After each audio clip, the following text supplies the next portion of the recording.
तपाईहरुलाई थाहा छ अमेरिकाको सबैभन्दा ठुलो शक्ति भनेको त्यहाँको सेना होइन, अमेरिकाको डलर हो।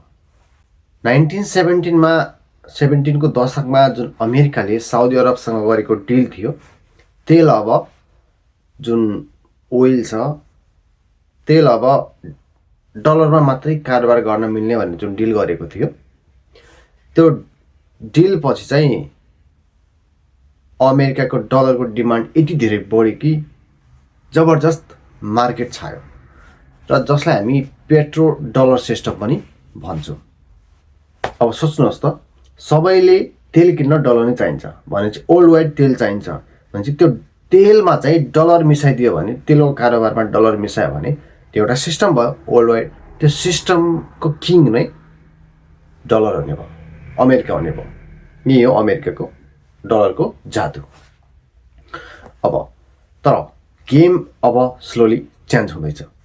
2001 मा ओल्ड रिजर्भमा करिब 72% डलर थियो। अब त्यो घटेर 56% मात्रै बाँकी रहेको छ, जुन लगभग 30 वर्षको न्यूनतम लेभलमा हो। अब वर्ल्डका केन्द्रीय बैंकहरूले के गर्दैछन् भन्दाखेरि डलरबाट पैसा निकालेर भट्टाभट सुनमा, चाँदीमा लगानी गर्दैछन् र थोरै हिस्सा चाहिँ डिजिटल एसेट बिटकोइनमा लगानी गर्दैछन्।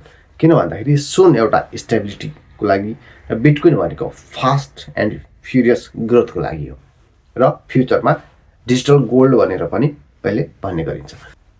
ओल्ड अब एक डलर युगबाट मल्टिपोलर मनी सिस्टममा जाँदैछ। भनेको व्यापारका लागि डलर, सुरक्षाका लागि गोल्ड र सम्भावनाका लागि बिटकोइन।